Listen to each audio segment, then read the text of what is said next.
of people are talking about the media and definitely its role in the elections and how they are covering the various things going on, as we've talked about on this show and some other shows. A number of people are noticing the enthusiasm that the Kamala Harris campaign is generating, and all along those lines. So they're getting very excited. I think that with some Zoom records that were set in terms of the amount of people that attended these Zoom calls in support of Kamala, and that is getting some media attention, just like folks are paying attention. And Rick Rosner sometimes brings this up to the polls, and I don't think he's a big fan of the polls and doesn't think that they are always that accurate and all along those lines. But I've got one of the founders of the network here with me, and I've also got Shaquille from Australia, and we're going to hear what they've got to say about the media and its role in politics and all along those lines. So definitely it'll be interesting to see what folks have got to say about a number of these issues going on and all happening in that way. So it'll be quite fascinating. We'll see if other folks will join us as well, as Shaquille is getting himself all situated and everything. But here on Pod TV, we've got a number of shows that are doing well. As a matter of fact, we were up late last night recording a new episode of Naked at Night. So we'll have some new material that they can see, because they were going back and forth debating Rick Rosner and Lance Richland, who come from opposite sides of the political aisle and all along those lines. So definitely it was great to do that show. And I've got Rick here with me as well as Shaquille. So we just recorded a new episode of Naked at Night. And like I said, people are paying attention to what's going on. I've been watching it actually, Rick. It's come up on my feed, and I don't want to actually admit this, but I am. I just put it on, and that's what I was sort of falling asleep to, and I thought, I just fell asleep to my mate being on Naked at Night. This doesn't sound good, but that's what happens. Yeah, last night was our most off-color set of shows ever. It was definitely off color. There was a lot of talk about J.D. Vance and how his self-satisfying himself and a number of other things. So that was definitely off color. And there were a number of other there's a dilemma where if you're going to write your autobiography, you want to put in some spicy, interesting details, which he did. He talked about how he got with a couch when he was a kid, but then when you turn into a politician, that stuff comes back at you.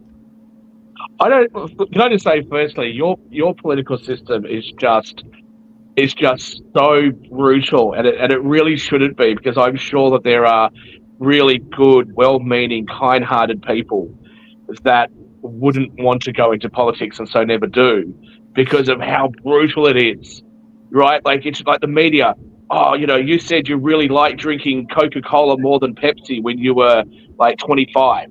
And now you're 55. So what? You have a preference? Are you picking one company over another? Like, it wouldn't matter what you do or what you say, but there are some things that are kind of crazy. And one, why are you even writing a biography? You're 39, dude. You're my age. I mean, come on now. That's first. And secondly, if you do, like, surely there's something that you don't put in there. Like, if you've killed a dog, like, maybe don't put that in there.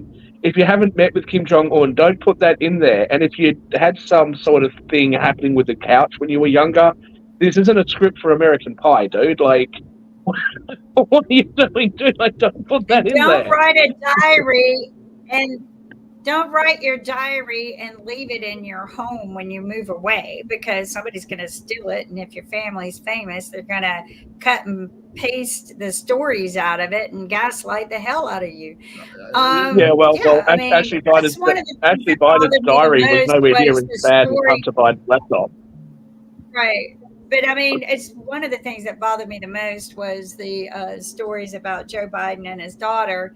And if you actually heard the whole story, they actually ended up getting the woman who stole the book and cut and pasted the stories out of it and gaslighted it. And she went to prison. Good. I'm glad, because you don't need to be defaming people that way. I thought that was very rude. What did she go to prison for? The real story was her cousin had doused her with gas, and her mother ran her into the bathroom. I guess her father was there, and they stripped her clothes off and washed her down real good, so she wouldn't be burning. Her skin was burning. They didn't want her to catch on fire, and so there for so many things that have been misrepresented. And I think that the media needs to be more accountable for it. I really do. I think that they should have sent some of those people at it without validating it and knowing that they were cut and pasting stories, and those people should have gone to prison as well. So I think if you're not validating a lot of what you're saying, I didn't know that's what actually happened. Because if you lean to the right, if you lean to the right and do nothing but listen to Trump people, you're only going to know that one story. I don't lean one way or the other. I go right down the middle. And then that makes my decision. And I cannot wait for David's debate. That sounds amazing. I am so glad somebody's doing that. We need an alternative besides arguing over these two, but yeah, that's the true story. And you know what, if you guys get off your duffs and quit watching Fox and quit listening to Trump, you might learn something. But I listen to Trump every day, all day, and then I take what he says and I go and research it. So here's and then I'm starting to listen to Kamala. This came up last night when Lance and I were yelling at each other, which is, how debilitated is Biden? And was there a cover-up? And was the cover-up in the White House, or were the media complicit? And I tend to think, so Biden's the most venerable. He's got 50 years of experience. He's kind of a cranky old guy. I can imagine it being fairly innocent, where he's saying, I'm fine, and cussing at people. And then Jill Biden is his advocate. Some people say too much, but they're defending him, and maybe everybody backed off and ignored like the signs. Speaking of defending people, because we have melted up a couple of times on this show, and I love to hear people's thoughts about it and everything, but we talk about the different months that go on. I mean, there was definitely Pride Month and everything else, but there was actually a major march that took place. I think it was yesterday, or maybe it was the day before, here in Durham, but it was actually to support another group that is definitely disadvantaged as well. And I know people that are part of this group, and I don't know that they get enough attention. So should we care or not care that this is Disability Pride Month as well? So definitely people that are facing different disabilities, they are recognizing that they have whatever their disability is, and are letting folks know that they are have as much equal rights as others as well. So I know sometimes Shaquille takes aim at the way that we divide ourselves. So should we be dividing ourselves over our handicaps? And there's even been conversations, because I've even had them on some of my shows, as to whether we should call them differently abled or disabled or handicapped, or a number of other terms that can be used to describe people with various abilities and different disabilities that they are facing. And we do know that there is a difference between both the mental, the physical, and even the emotional disabilities as well. So I just wanted everybody's take on that, because this is another one of those pride moments that folks are out there celebrating. And I imagine that they had a parade, probably some in wheelchairs, some that were on the walkers, and even some that might have had their service dogs and service animals out there. Depending on how you define disability, there are up to 60 million Americans. Right. 2 out of every 11 Americans with some sort of disability. So yeah, it's something that's worth looking at. Also, Trump's nephew came out with a story last week claiming this guy met with Trump and was talking about his disabled son, and the cousin claims that Trump said, is it worth even keeping those people alive? There's, so that's Hitler right there, but yeah, I thought that was Hitler who said that, not Trump. Well, yeah, Hitler put 200,000 disabled people to death. He didn't just murder Jews. He murdered a lot of different groups. Maybe that's how he prevented them from using up all their Social Security. So could be anything. But Shaquille, I know you've done a lot of work in the there are various ways to eliminate the use of Social Security. So, Yeah, but COVID worked pretty well, didn't it? it's a global issue and Well, everything. and people don't have to vote anymore, do they? No, I think that's out of context also.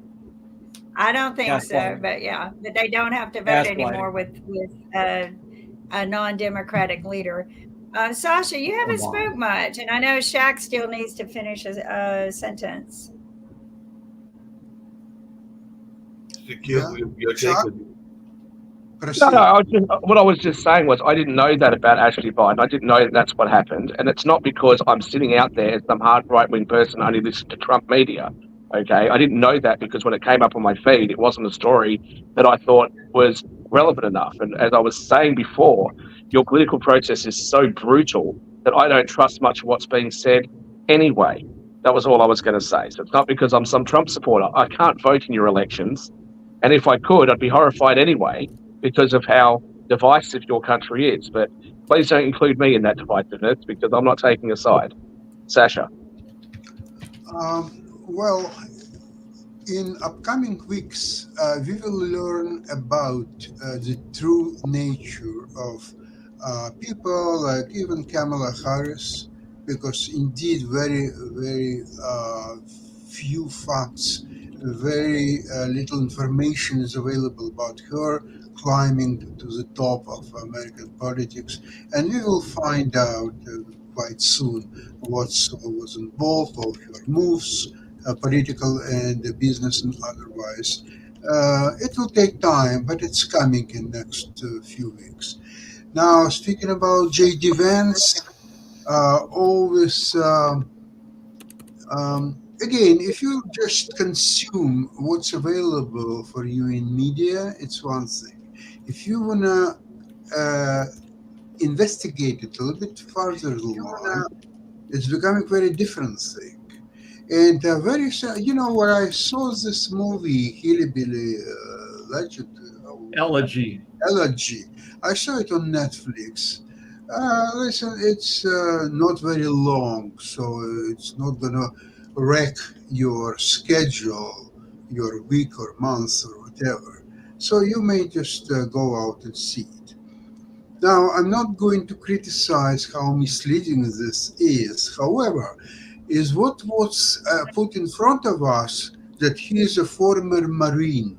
So you would think that he is with a machine gun and he's going through the jungle and he is able to free American hostages and he is a fighter beyond anything else or so on.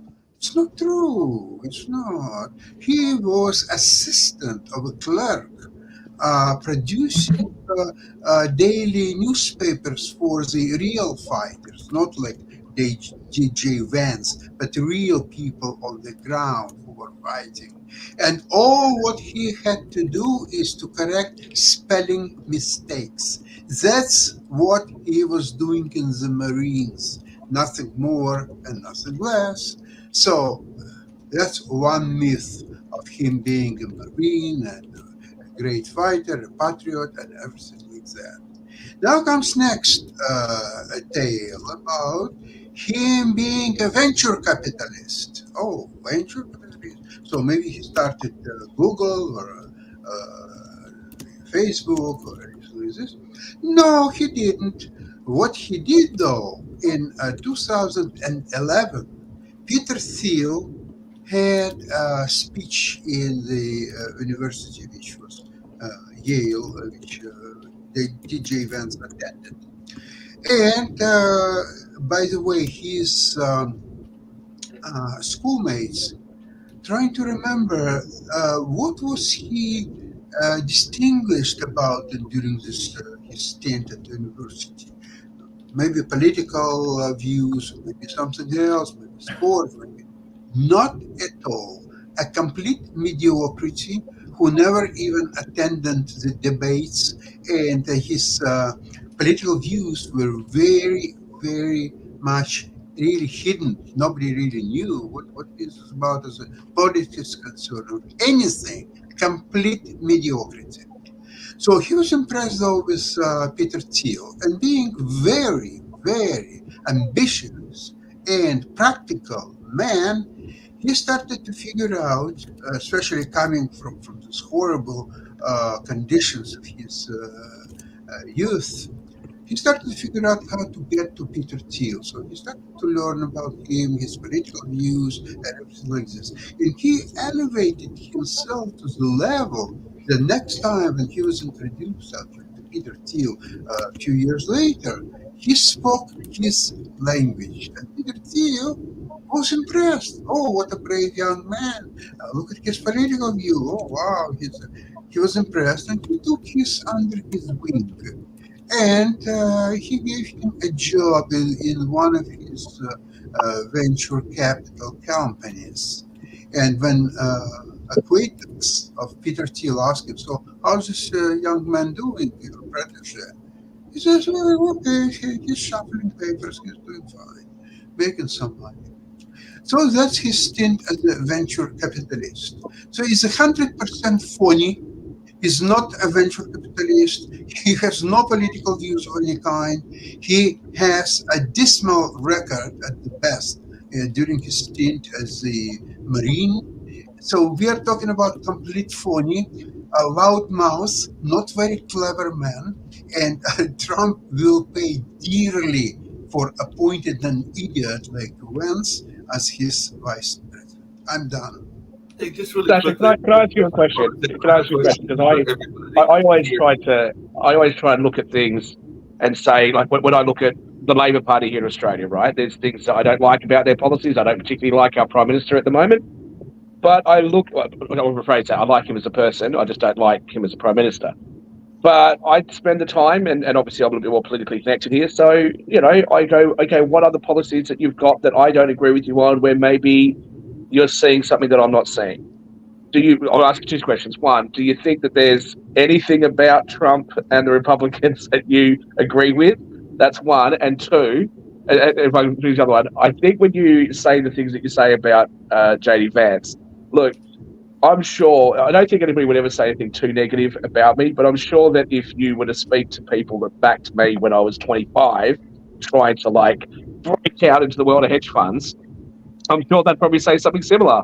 Yeah, like he was okay. He sort of shuffled papers, was a copy boy, but he was pretty aggressive on the phone, and he got a few things done. He made some money. They're probably not going to give me the glowing reports that you'd get from people that I've worked with more recently. So he saw an opportunity. He took it. That's okay, isn't it? I understand your questions. I will start with number two. When you're comparing yourself to J.D. Vance, at least to my knowledge, you are not climbing in the political life trying to become I hope not. Prime Minister or something. Okay, because if you would do that, that would put a different spin. But if you're trying Sasha, to shoot me and don't miss if I ever decide to go into politics. Okay, you have my permission. Okay, I'll remember that. Now, speaking about Trump, if I like anything about Trump, I'll tell you, yes, I do like something about Trump. He's a great bullshitter about the foreign policy. And how he will do, in one day, he will put a peace between Ukraine and Russia. Or if it's not one day, then a day and a half. Or maybe 2.5. Okay, it doesn't matter, actually. Then he'll put a peace in the Middle East, in Israel and Palestine or whoever else is there, Iran perhaps, or so on. He'll do that. Maybe it will take 3.5 days. Maybe 5.5 days. You cannot actually try, but this is what I like about him. Ambiguity where people don't understand, first of all, whether he's serious or he's joking, whether he's saying the truth or he's saying half truth or a complete lie. So he keeps kind of a mystery of whatever he's talking about, and I like about it. So why not to have fun? Because that's provide much more entertainment value. More entertainment, yeah. Than John Biden did it. There was no entertainment. Oh yeah, it's been a real bummer. Unlike I Trump, want to make a comment, but out of respect to Rick, can I go after you if that's all right with everybody Sure. else? I like a couple things about Trump, maybe 2.5 things. He did a little bit of prison reform. Kanye and Kim talked to him and convinced him to do that. He pushed warp speed. He tried to get the vaccine made fast. Right. He politicized COVID, but he did get a fast vaccine, and he does, some of his kids he likes, which is, he has them involved in his business. He has a lot more achievements than that. He increased funding for the EPA. He made sure that people could negotiate with hospitals in relation to healthcare. He had the right to try legislation he put through. I can list lots of things, so I'm not going to do that. So I'm not trying to be partisan here. Let me tell you the reason why I became a little bit more warm to Trump, right? Just for my own journey. So in 2016, when I was traveling through Canada and the United States, and it wasn't a great year for me. We had a heap of the deaths in the family and things that happened. So it was a pretty tumultuous year for me anyway. Didn't know that much about Trump. All I knew about him was The Apprentice and stuff like that. Some property developer from New York. I didn't know much about the guy. I didn't think he was going to win. I saw some of his interviews and went, this guy's he's kind of fun. He's kind of funny and stuff, but there's no way he's ever going to win. I never thought that he would. And I quite liked Hillary Clinton, to be honest with you. But when the media turned on him as much as they did, I didn't like that. And that made me start going, well, if you're going to attack this guy relentlessly, I mean, I remember some of the TV stations saying, oh, Melania, are you being held hostage? Blink your eyes and stuff like that. I'm like really? It was just, they weren't being gently poking fun of him like they had previously with other political leaders. It was very, what I consider to be mean-spirited. And I don't think that that's how media should be acting, actually. When all the time that I was growing up, media would bring up these really important, stories that people have been left behind, or people living in poverty, or people that do, all this sort of stuff. And it wouldn't matter what political side you're on, media would go after you. But when Trump was around, it seemed very one-sided, and I found that to be quite off-putting. And I think that the big media and Democrats don't realize how many people that would otherwise maybe vote for them, not including me because I'm not American, are a little bit off-put by what they consider to be a relentless amount of bias towards Donald Trump. Well, just really quickly, it looks like Kim's brought up a video, and I wanted to know what the video was about. In 2021, take a listen to. We're effectively run in this country via the Democrats, via our corporate oligarchs, by a bunch of childless cat ladies who are miserable at their own lives and the choices that they've made, and so they want to make the rest of the country miserable too. And it's just a basic fact. Kamala Harris, Pete Buttigieg, AOC, the entire future of the Democrats is controlled by people without children. While Vice President Harris does not have biological children, she is a stepmother. Her husband's ex-wife defended her 10 years since Cole and Ella were teenagers. Kamala has been a co-parent with Doug and I. She is loving, nurturing, fiercely protective, and always present. Transportation Secretary Pete Buttigieg called the comments hurtful.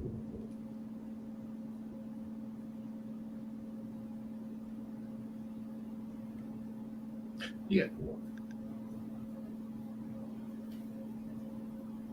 Are we back on it? Have I frozen, or is everybody else frozen as well? I know. The video got frozen and everything. Of the three examples he gave, two of those people, Buttigieg has a couple kids too.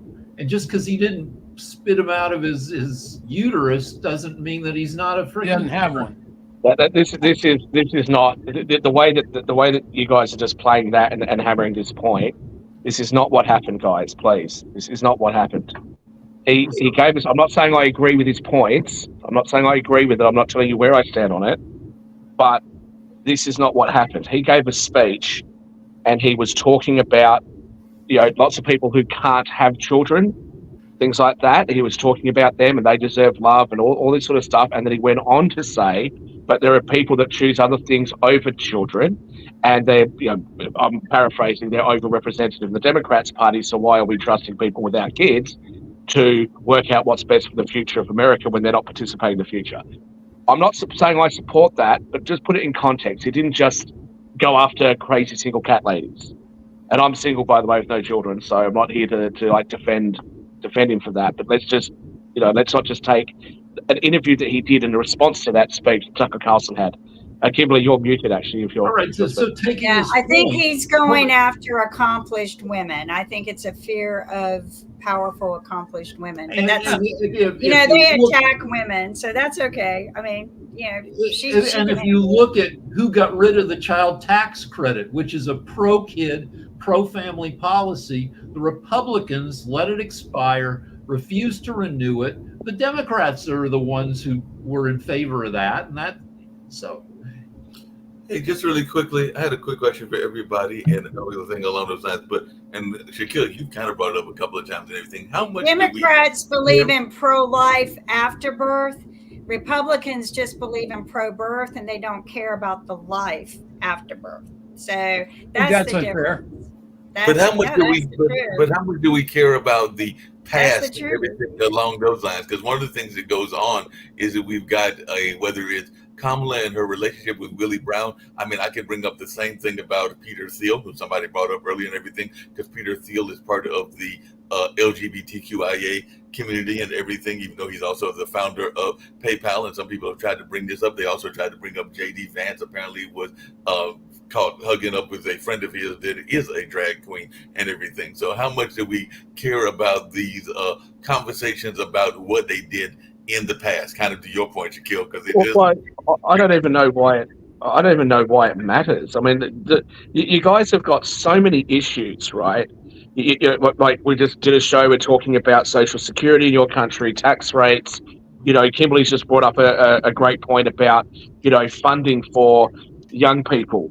JD Vance talked about this as well, about helping people that want to get married and have kids. Like, there's all sorts of different financial things that are going on. There's division, there's crime rates, there's international relationships, there's a heightening of tensions around the world, and like we're worried about whether Kamala Harris had a relationship with somebody 30 years older than her 30 years ago. Like, who cares? Are we worried about JD Vance gave us a drag queen a hug? Like, is this really something that matters to the voter? This is what I'm talking about when I talk about the brutality of your political process. Like, it's in the one place it's brutal. It's like you guys want to take people down across the board. I'm not saying this in a partisan way. Across the board, everybody loves to see somebody being taken down. And two, like, it's so petty. It's like when Hillary Clinton was around, everyone, she's got a weird laugh. Now they say something about Kamala Harris. I mean, like, what? Like, come on, just focus on policy, focus on stuff that matters. That's what you want to hear about, is like politicians saying, this is my plan for the future. And obviously you can't get that into a short, 10-minute interview, on a cable news station, but they do go out and they give speeches, much longer speeches, where they sit on stages and they talk to people, town hall type things. And they do have the ability to then talk about things in much more detail. And what you end up with is little snippets out of those speeches, and very rarely does anybody get to hear the totality of what they actually said. So I think that the media doing this is just, it's wrong. I think that if there's anything that undermines democracy, it's that. It's media being one-sided and political, when what they should be doing is actually representing things that are or should be of concern to the everyday person. Well, speaking of things that should be of concern to the everyday person, and I've actually got to tease Kim on this one and everything, because I'm actually a little bit worried about Kim and everything, because she sent me a video about a news story that took place in the Asian area and everything. But the news story was about a woman that apparently got away, or at least she's now on trial, with killing a bunch of her business partners using cyanide. So I'm a little bit worried about it from a business standpoint and everything, because I'm going like, wait a minute. Wow. Right? That was scary. That was almost like out of a murder mystery story. That all of that was laid out so well, and she killed everybody. I mean, that was scary. That's one of the reasons why when somebody hands me a drink, I usually don't drink it, because you never know what kind of poisons they can put in it. But I learned a long time ago from bartenders that just buy myself a new drink. Don't worry about it, but definitely do not take anything from other people. And I never have. I just won't. Now I really won't. Even if it's people I do business with and there's no way. No way. Apparently she put it That's in the scary. tea. She was the only one that was, because she wanted to prepare the tea, if I saw that video correctly, and she wanted to prepare the tea, and I think they're calling her Ann Cyanide or something like that, or something like that. Sean Combs is accused, isn't he, or it's alleged that he was, drugging people at his house and getting them involved in, sexually awkward positions, and then videotaping it and stuff so he could blackmail them and things like that. What kind of behavior is that? And also, isn't the head of the world of the wrestling, Vince McMahon, isn't he accused of having committed some atrocious thing against one of the women that worked for him? I mean, this sort of behaviour should be called out by everybody. It's not on if it's true. I don't know if it's true or not. I can only just judge that on what the allegations in the media have said. But like, if these allegations are true, then like everybody should call that out. That's just totally unacceptable. But even when it's called out, is it really called out as much as it should be? I mean, we were in the middle of the Olympics, and I think even Simone Biles said that gentleman, I think he was eventually convicted, had been abusing a number of young girls, not even teenagers. I think they were younger than teenagers as the gymnast coach and everything. But now he's got some successful pupils that have done well, including Simone Biles. And I don't think that there was any accusations that she was one of those that was abused. I think his name was Nasser or something like that. But there was a number of times. Yeah, exactly. But and Nasser deserved to get the massive, big, long sentence that he got. I mean, like doing that to somebody or doing that to multiple young girls is just completely wrong and completely unacceptable. But that's the sort of stuff that I think we just have to have a balance here, right? So on the one hand, we need to be very vigilant about who has access to young people, but we don't want to become too harsh on people that have done something that's not that bad. So like a little girl's fallen over and he's gone over and he's comforting her while somebody else is getting a Band-Aid for her. Don't turn that into something that's not. You know, we've seen people get charged because they were doing CPR on somebody and their hands were in the wrong spot, stuff like that. Like you have to put these things in balance, but at the forefront of our priority should be the protection of young vulnerable people in general, not just if they're young, but vulnerable people in general.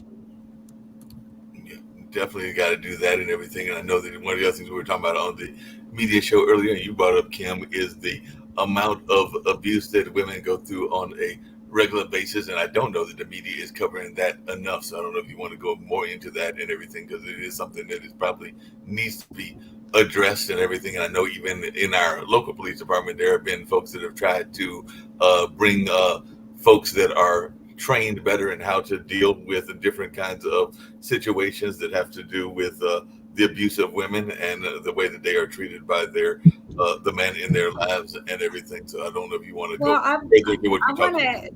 I want to commend Joe Biden for being the only person who cared about that.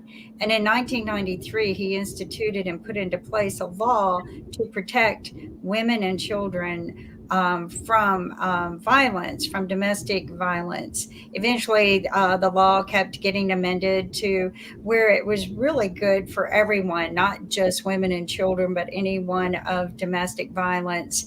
And that was a huge thing for one man to take on in an industry that was basically ran by men and didn't care about it. They didn't see the problem. And I can remember going to one of the universities to a huge speaking engagement, and there were a lot of professors there, and I brought up the domestic violence situation because the program was also about entrepreneur and businesses, and that was one of the projects I was working on, was an invention I had made. And they go, "There's no problem. We don't know what you're talking about. There's a thing called protective orders." And I go, "You know nothing about it. You live in this perfect little bubble." But I just want to share something. Irene Parker is an advocate for domestic violence, as well as the victims that she's helping right now, who, she had a friend that she took into her home, and the abuser, the husband, came and killed her friend in her home while she was trying to protect her. So those protective orders are just a piece of paper. And I have seen as much, if not worse. And what bothers me more than anything in the Trump campaign is how they ignite the situation with the few crimes against women and children from the immigrants, as opposed to the 12 million that are happening right here in the United States by American men. So I think we need to get our priorities straight and quit gaslighting small issues that are just a small ratio, kind of like, the way they ignite the issue of women having abortions after death. that is, I mean, after birth, abortions after birth, and that's less than 1% of that happening, and it's not really abortion, but it's less than 1%, and it's for very, very big medical reasons. It's a huge decision made between doctors and patients. And I don't appreciate the constant gaslighting of that issue, because women nobody's are not nobody's having abortion after birth. Some people right. are, That's what I'm saying. But Trump says it over and over and over. It just hurts my ears. Yeah, the Everything less than 1% are people who have third trimester abortions, which in almost all cases is because the baby's either not viable or it's killing the mom, or some tragic thing where they want the baby, but they can't have it because nature has intervened. But what they're doing hang on. Let me just pushing people and women into doing abortions the way they did it many years ago, when you take away the rights from a woman to be able to make a choice for herself. We, step backwards, 60, 70 years. But I just want to commend Joe Biden for his efforts, continued efforts. He managed to get funding for the victims of domestic violence and then, had to fight the Trump administration because they cut the funding, just like they cut the funding for consumer protection, which, now we're dealing with the victims of that.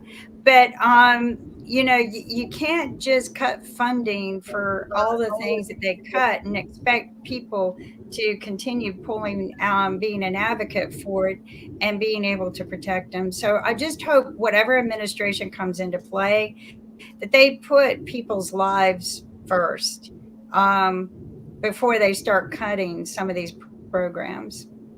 But why would they, Kimberly? And that's what I have to say about that. Why would any administration under any political side in any Western country do that? They don't care about us. They don't care about people. They just care about what they think is going to keep them in power or get or. It's not true. I just said Joe Biden did it. Joe Biden took all his time and effort and pushed it. So there are politicians who do care, who put in place. Kamala spent a lot of her time and efforts making sure that children got to eat when she got into office, and refunded some projects that were defunded. So there are people who put humanity first. You just have to look at it. But there are people who do, Jack. You're just not looking at the right party. No, look, my response to that would be too long. You've been brainwashed with your buddies, but that's okay. That's okay. You know what? Sorry. Almost every international organization that I work with with my own money after I got some success sits on the left. Okay? I work with environmental groups. I work with human rights groups. So I don't know why you find it so enthralling to continually accuse me of being on the right. Okay, that's not how I've lived my life. All the time, everything you talk about is from the right. No, not at all. Not at all. What you seem to be reacting, and some other panelists seem to be reacting, is that I don't strongly support the Democrats, and that therefore seems to get you guys to think that I'm a big supporter of the Republicans. I'm not American. Why would I? When I first hang on a second. When I first came to the United States, this was something that people in California were saying to me. Donald was the president then, and they said to me, and even people on this network, because Donald Trump was still the president when I was on this network, and they would say to me, you should be like totally outspoken against Donald Trump. And I'm like, but he's the elected president of a country that I'm visiting. Why would I come into the country and talk about how much I dislike the person in charge?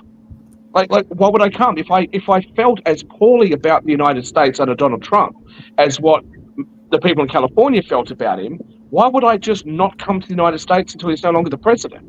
So please don't confuse my attempt or rephrase that. Please don't attempt me looking at issues a little bit differently to you as me being a right-wing, brainless person who's just absorbing right-wing talking points. I didn't say brainless, but I would have. But didn't you say I was brainwashed by my mates? Is that what you just said? I was brainwashed by my friends?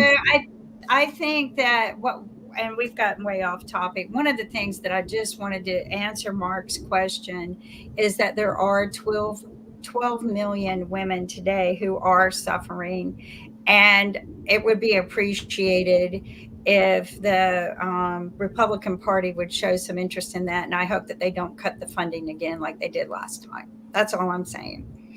Kim, So, if you knew anything about Shaq's life at all, and the things that he does, you would know that he is a great humanitarian, individually involved in people's I don't lives. doubt it. I don't doubt it. Listen, but you were just I never doubted it. I you were talked to disrespectful. Shaq more Let's than move you on, did. Jan. I appreciate you standing up for me, but let's move on. I do appreciate you standing up. I don't be disrespectful to him. Okay, that's just wrong. And But don't be why don't we get disrespectful back to me. on topic and we can discuss that later? I And agree, I'm going to have to but go, stop and I being appreciate your opinions on that issue. But what I really wanted to talk about was what Mark had brought up, and I just want to bring that up, that we need to quit gaslighting small ratios of issues and that have no basis whatsoever. And we need to get back to talking about the real problems and the real issues and fixing them. And, you know, Shaq, I do know that you work with a lot of humanitarian and that you are probably focused on a lot of the UN goals for sustainability, which is a big thing with a lot of the people in your area of work, because a lot of people do focus on the sustainable goals, which I think there's 17. So yeah, I'm familiar with that. I work a lot with that as well. But I know you do, Shaq, because I've heard you talk about it. Just to be clear, I either don't get paid or get paid very little for that, right? That's not a career move. I don't for get me. paid either. I do it. I don't get paid either. I do it because I can afford to do it, and I'm trying to help. That's why I go to Africa. That's why I get involved in these things. Most people, But let me come back to don't the get paid for donating their time. They really Let me don't. come back to. I look at let me- Irene, and she spends thousands of hours cleaning up the mess that certain people have caused by cutting funds to certain programs that used to protect people. Okay, so let me just address those. Let me just address those couple of issues, right? So, the abortion, the post-birth abortion stuff is a little bit silly. However, it was because one of the senators or congressmen or somebody, I can't remember who at the top of my head, had written something about it, and he'd actually misquoted what was actually happening. And they were talking about birds, and this happens like so rarely, it's not even a statistic. It was talking about births that had occurred in situations where, like, the woman has died or is about to die, and like she's been in a car accident or something like that, and the oxygen to the baby has been like cut off, and they're giving her a blood transfusion, and they can't deal with both and stuff like that. It's a really complicated issue, but it's been twisted by both sides. And then you've got Sean fanatics on Hannity both sides. took it and inflamed it. Sean Hannity took that interview and he inflamed it. He did. He misrepresented the basis. So what has happened since then is that has been taken over by activists, and I feel that that's a bit like what goes on in domestic violence.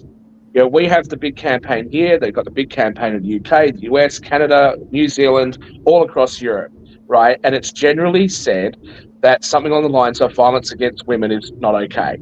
Now, of course it's not, but there's no real question about what's happening with, and children, yes, but what is happening with men.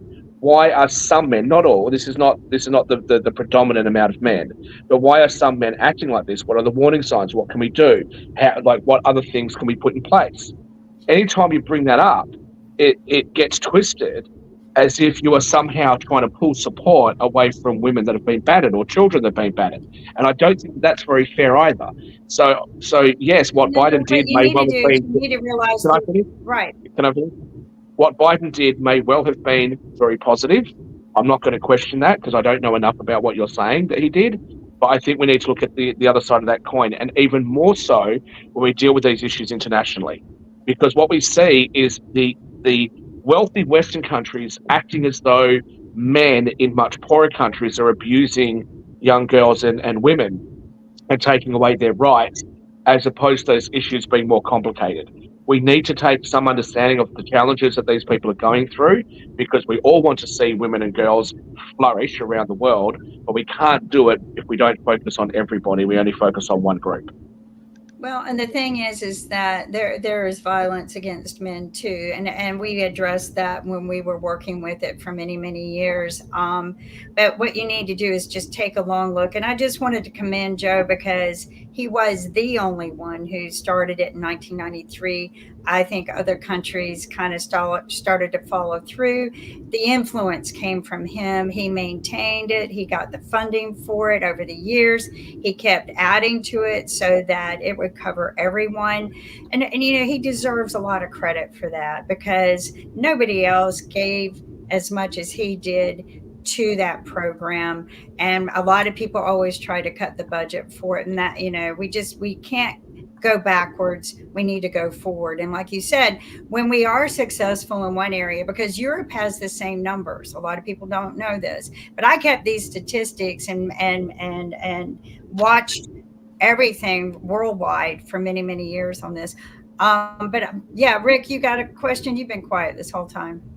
I don't really, but I wonder if Biden felt extra compelled to support women because to some extent he failed women 2 years previously in the Clarence Thomas hearings, because he kind of didn't support her, and there were 3 other women ready to testify against, to cite other examples of Thomas being kind of sexually harassing. Didn't call him. Actually, But it wouldn't have worked anyway. Could have been it. Rick, it wouldn't have worked anyway. The Republicans still would have put Clarence Thomas there to replace Thurgood Marshall, right? That it wouldn't have. Yeah, it would have mattered. But he was confirmed. But here's the thing, Kimberly. When you say what you've said and other things that you say in support of Biden, and Steve Rao talks about Biden very affectionately, and that's perfectly okay. But, Biden was the vice president for 8 years. He was the president for 4, or, by the time he finishes, he'll have been the president for 4. And he's had media on his side almost all of that time. Why didn't he make all these arguments for himself about all the great things that he does? Why didn't the people in his administration do that? Why did media do it? Why are we only hearing about it now when he's only going to be the president for another 6 months? I feel like he was paralyzing his people. He's apparently known to be slow to make decisions, and obviously he's conservative. He's been in government for 50 years. It's like Harris' campaign seems a lot more nimble than Biden's campaign was, but I think it's largely it's a lot of the same people, which means that it was Biden who was making the campaign kind of slow. And he might have been slowed down. As I said before, I think a lot of these issues are just they're a lot more complicated. And I think that people hang on to the things that they think are good or that they want to hear. I just want to use one example. There's a charity, I'm not going to name them. There's a charity that tries to raise money to help a particular type of animal. If I tell you what animal, then you'll know what charity it is. But a particular type of animal that gets caged and gets abused and gets milked and its body gets chopped up, and it's an animal that's under stress, and it's becoming endangered. And so they're an activist group. They take the charity money and they try to free this animal, and they try to set up rehabilitation programs and all this sort of stuff. And I was talking to some of their leaders, their directors and stuff, board members, and I said, hey, what are you doing about the people that are poaching them and catching them and putting them in putting them in the cages and stuff? They said, well, what do you mean? We're an animal rights group. I said, yeah, but what are you doing about the people that are doing it to them? Because you can't just say those people are scum of the earth because they're poor. They got nothing, right? So, taking one of these animals could be the equivalent of 10 years' wages to these people, and they're dirt poor. So if you don't help them, what else have they got? This happens with things, with other groups, like people that talk about shark fin hunting, which is a terribly cruel thing. People that take elephant tusks and rhino tusks and all these sorts of different things. People look at it only from the perspective of looking after the animals and try to make out that the people that are poaching are horrible people. Oftentimes, they're just desperately poor, and that's why they do it. So again, I just want to point out that these situations are far more complicated, and sometimes solving the problem is not just solving the immediate problem, but it's solving other factors around that problem. Hopefully that makes sense. We've only got a few more minutes to go, but one of the things that came up in the media, and I'd love to hear definitely your thoughts on this, Shaquille, and if Sasha wants to jump on it as well. During the pandemic, we heard a number of people that were very much concerned about mental health and all along those lines. And part of that concern about mental health is now given a number of companies that are reaching out to try to make a profit off of the mental health concerns. Because one of the articles I was reading was talking about Calm, which I've even seen those ads on my own TV, as well as Thrive and a number of others. Because even in the entertainment industry, where they had the Hollywood strike, and in a lot of folks are worried, as we've talked about on the economics and other shows, about the state of the economy and how it's impacting our mental health and even AI, which Rick brings up a lot of times and everything. So now there are a number of these companies that are trying to make a profit off of the mental health situation. So I just wanted y'all's take on this, because it is definitely something that could be a positive if you think that those kind of apps work and everything, or it could be just people that are making a profit off of a problem and everything. So I just wondering y'all's take on that, as to whether these kind of apps actually work, or is it just some people that are making a profit off of a very legitimate concern? It very depends on who is actually working on this problem. If you put somebody, a real venture capitalist, as is J.D. Vance, he will definitely would be able to solve all this problem with artificial intelligence or just almost anything. Now, if you put somebody else, then result will be something else. So you have to be very, very astute, very careful. But look at some of these charities, Sasha. I'll leave your comments about JD Vance aside. You obviously don't like the man, but let's just leave that aside for a minute. Look at some of these charities. You know, they go out and they'll say, oh, you know, and I won't name the club, that Mark knows which one I'm going to say.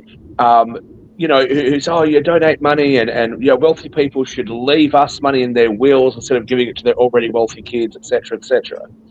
And then they put their board members on hundreds and hundreds of thousands, sometimes millions of dollars a year.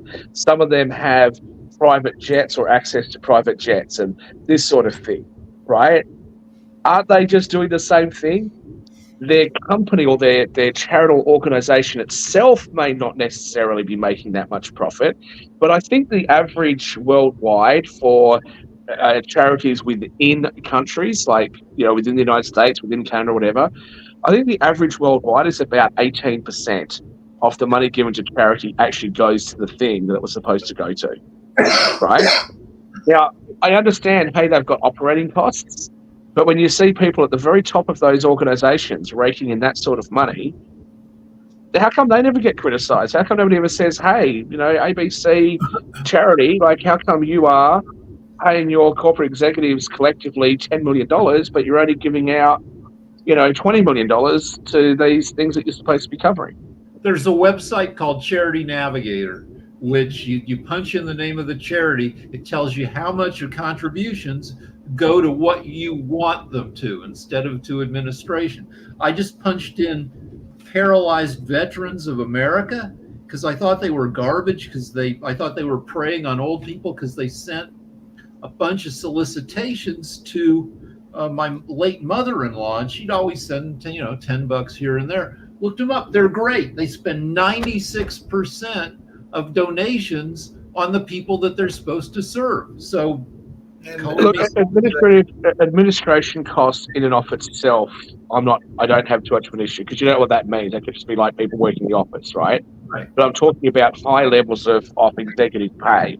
I'm talking about environmental companies that own multiple private jets, and their executives fly around in private jets while telling the rest of us that we need to, you know, not drink from plastic straws. No, but it varies from place to place, because actually, if you had gone, well, Mark, let Dan go. If you're going to watch last week's online dinner party, actually had two nonprofits on, and they were actually, to your point, they agreed that there were some nonprofits that were very much abusing the system and everything, but they said that theirs were not, because one of the gentlemen actually was beatcancer.org, so that was his nonprofit, was about beating cancer and all along the lines. The other nonprofit, which I don't know that everybody's going to support the nonprofit, I actually mentioned to Rick, because he sometimes gets a kind of like that whole blue theater and blue news and everything, because the other nonprofit was actually a nonprofit that revolved around the nudist community, but they run it as a nonprofit, and the woman said she didn't get paid that much to support nudists. Yeah, sorry. Hold up a second. There is a difference between a not-for-profit and a charity. So those are different things. Dan. Right. Now, the national standard for operating nonprofit organizations, according to the national statistics, is supposed to be around 18% cost to raise a dollar. So that means that 82% minimum should be going to the charitable causes. And, and so a lot of charities, especially the responsible ones, seek to minimize their costs and increase their intake. But, there are charities like, Danny Thomas's St. Jude's, right? They spend $380 million a year on fundraising costs. Now they raise $2 billion. So is 18% or appropriate there? Probably not. They don't even spend all the money they raise. They bank it, and so I mean, so it really is more about marketing. And they're the 10th best children's hospital for cancer in the United States. Yep. They raise more than the other hospitals who are better than them altogether.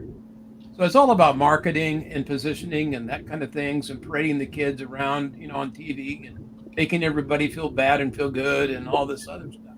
So there's I'm a not lot of suggesting that they should spend all of the money in the year it's been given to them, or that they shouldn't be able to invest it or bank it for future commitments. I'm not suggesting that, but what I'm saying is that we should, those people that want to lecture the rest of us for being greedy, who are supporting some charity, and this is not all charities, I'm talking about just some, and the heads of those charities are getting the same sort of pay and conditions as they would get if they were, in a similarly sized private, company, and they were a corporate executive. Like, how much are they giving away? And that charities get lots of great things, special tax treatment, stuff like that. Charities do a lot of good work, but there is some abuses there. That was the only point that I was making. One, there's some abuses, and two, the situation is often frequently more complicated than what the charity will set out to do, right? You go out to do this issue, but you ignore everything else around that issue. You ignore the people that are causing that issue to occur. Not going to work, especially internationally. Not going to work that well. Definitely, we're getting ready to get on out of here. Speaking of marketing and everything, I will tell y'all, because y'all know that definitely, like a lot of folks on this network, I am registered as a Democrat, vote mostly Democratic and all along those lines. But I am a little bit worried from a grassroots standpoint, because one of the things we talk about is grassroots organizing. And I can tell you that the last, I think, 2 weekends, and it's not been tons of people, but I have seen a few people, because, during the political campaign, people come to get their signs, whether they're supporting Trump or whether they're supporting Kamala and everything. And one of those places that they supposedly were coming to get their signs was my other place of work, and nobody was there to actually provide the sign. So I'm a little bit worried about Kamala's grassroots organizing in Durham when she hasn't arranged to actually be where she's supposed to be to provide the signs and everything along those lines. So, like I said, it's just. Do you think, I ask this to my Australian friends all the time, but you guys do it just at another whole crazy level. Like, what's the point of this? Is somebody driving down the road going, I don't really know who to vote for. I'm not really sure what to do. What's that house? What's that sign over there? Oh, it says vote for John Smith. All right, then I'm going to go vote for John Smith. What the hell is this? And they've got their stickers and their banners and what? Does it do it? Does this have an effect on anybody, these signs? Well, sometimes you're a Democrat. You're a Democrat. Have you ever decided to go to a primary and vote because you saw a sign in someone's yard and went, oh, you know what? I'm going to go to the primary and vote. Have you ever done that? I've never done that, but as I've said on this show, you know anybody that did? I'm giving to get on out of here, but I have said before, and I'll say it again, one of the frustrations I have with the electoral system here is kind of what you're alluding to, because there are a number of people that do vote, and I don't care whether they're on the right or the left, because they get those placards and they vote according to what those organizations tell them to vote without thinking about, as Kim's talking about, understanding the issues and trying to have and understand. Now, given that there are complex issues, particularly on the national side, and you may not know all of the issues, but I do know that there are a number of people that literally take the piece of paper and vote according to whatever the. That wasn't what I asked. That wasn't what I was asking. Hey, Rick, hang back for a couple minutes with us. Okay. No, you asking about whoever voted based on a sign? No, I was just making a point. A lot of the stuff that people do with hats and shirts, and especially signs and stickers on their bumper, doesn't do anything. You're not going to convince anybody. Oh, look, the car in front of me's got a sticker that says I should vote for that party. Oh, okay, then. Well, that's what I'll do. It doesn't do anything. Surely. It might make somebody's vote change, even though the bus placards and a number of other things, because there are a number of reasons that politicians put their signs out there and they use that as a lobbying tool. Now, how much it does, that's a debate for those that study demographics and all of that kind of lines. But we're getting ready to get on out of here. We'll have more of a media conversation later on. But yeah, there are people that have their minds changed based on what they've seen, including some scare tactics. And I remember the whole thing with Willie Horton and with the abortion. But on that, we're getting ready to get on out of here.